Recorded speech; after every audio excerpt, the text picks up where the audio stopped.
گویا ہمارا رشتہ ہے اسلام کی بنیاد پر، اور اس رشتے کا جو بنیادی مقصد ہے وہ یہ بات سمجھانا ہے۔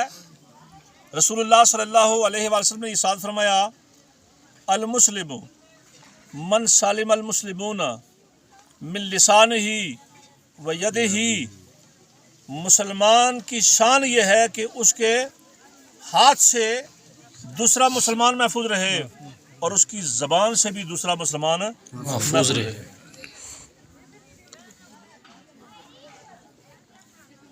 سارا دن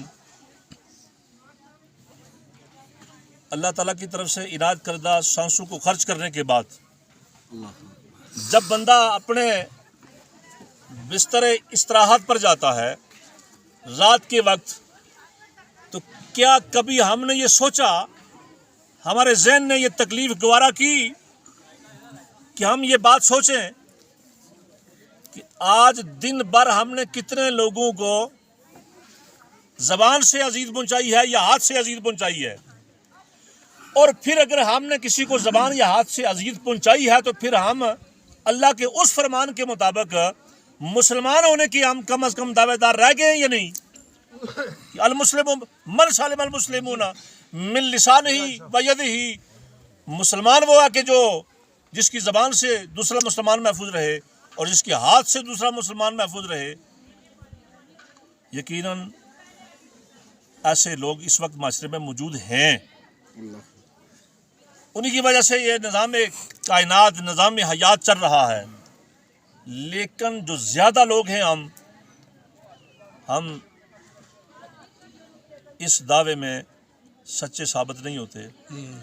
ہم کتنے لوگوں کی دن بھر دلی طور پر ان کی دل آزاری کرتے ہیں، ہماری زبان سے ان کی دل آزاری ہوتی ہے، ہمارے ہاتھ سے ان کی دل آزاری ہوتی ہے، ہمارے پاؤں کسی کی طرف غلط اٹھتے ہیں، ہماری آنکھ کسی کی طرف غلط اٹھتی ہے، ہمارے کان کسی کی غیبت سننے میں مصروف رہتے ہیں۔ حالانکہ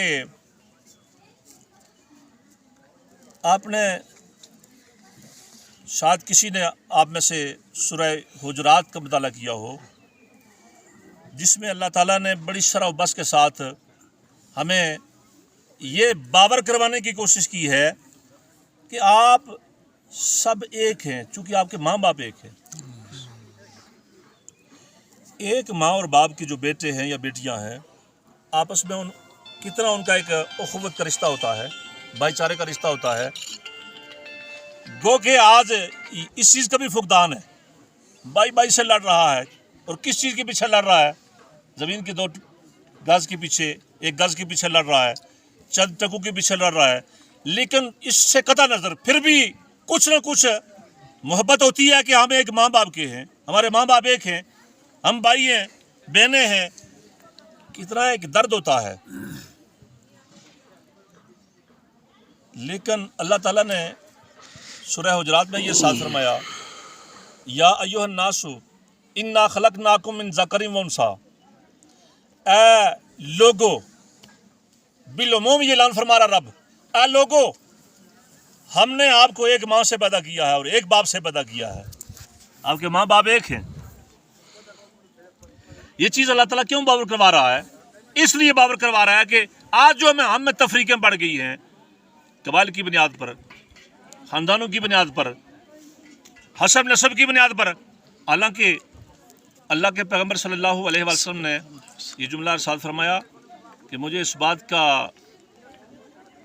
خوف نہیں کہ میرے بعد میری امت شرک میں مبتلا ہو جائے گی، مجھے اس بات کا خوف ہے کہ میری امت باہم آپس میں ایک دوسرے کے اوپر فخر کرے گی، مکانات بڑے بڑے بنا کے اور قبیلے اور خاندانوں کی بنیاد پر آپس میں ایک دوسرے کے اوپر تفاخر کرے گی۔ مجھے اس بات کا ڈر ہے، یہ خوفناک ترین عمل ہے کہ جو بنی نوع انسان کی تباہی کا باعث ہے۔ تو اللہ نے فرمایا، یا ایھا الناس انا خلقناکم من ذکر و انثی، اے لوگو، ہم نے آپ کو ایک ماں اور ایک باپ سے پیدا کیا ہے۔ وہ ایک ماں اور باپ کون ہیں؟ حضرت آدم علیہ السلام اور حضرت اماں حوا۔ آپ پر جا کے انسانیت کا اختتام ہو جاتا ہے۔ کوئی آپ سے آگے بھی ہے نہیں ہے، آپ آخری ہیں اور آپ سے ابتدا ہوئی ہے تمام انسانیت کی۔ تو اللہ تعالیٰ نے یہ باور کروایا ہے ہمیں کہ یا لوگوں، جب ہم نے آپ کو ایک ماں اور باپ سے پیدا کیا ہے اور پھر ہم نے آپ کے وَجَعَلْنَاكُمْ شُعُوبًا اور آپ کے گروہ بنائے ہم نے، وَقَبَائِلَ اور آپ کے قبیلے بنائے ہیں۔ کس لیے بنائے ہیں؟ گروہ اور قبیلے بنانے کا مقصد کیا ہے؟ لِتَعَارَفُوا، تاکہ آپ کی پہچان ہو۔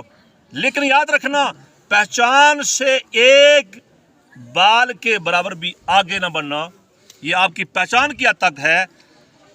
آپ کا جو اصل رشتہ ہے وہ ہے اِنَّمَا الْمُؤْمِنُونَ إِخْوَةٌ، جس نے لا الہ الا اللہ محمد رسول اللہ پڑھا ہے وہ آپ کا بھائی ہے، وہ آپ کی بہن ہے۔ بس اس رشتے کو استوار کرنا۔ جب اس رشتے کو استوار کرو گے تم دنیا میں بھی کامیاب ہو جاؤ گے، تم اخروی زندگی میں بھی کامیاب ہو جاؤ گے، اور بہتر تم میں سے اللہ کی بارگاہ میں وہی ہوگا۔ یوں تو تم مرزا بھی ہو، علامہ کا یہ جملہ ہے نا، یوں تو تم مرزا بھی ہو، سید بھی ہو، افغاں بھی ہو، ذرا یہ تو بتاؤ مسلمان بھی ہو۔ یہ قبیلے ہیں نا، ان کا نام لے کے اب جتنے بھی ایک ہمارے ہاں تو یہ جو قبیلے ہیں کشمیر میں کچھ الگ طرح کی کاسٹیں ہیں، آپ پنجاب میں چلے جائیں تو پنجاب میں جو جنوبی پنجاب ہے اس میں کچھ اور طرح کی کاسٹیں ہیں، ایسی قومیں ہیں کہ ہم یہ قومیں جو تخلیق ہوتی ہیں نا، یہ بڑے جو قبائل کے جو سردار ہوتے ہیں ان کے نام پر ہوتی ہے۔ تو اللہ تعالیٰ نے یہ اعلان فرما دیا، یاد رکھنا آپ میں سے قبیلے کی بنیاد پر، خاندان کی بنیاد پر کوئی بھی عزت اور آبرو کا حامل نہیں ہے۔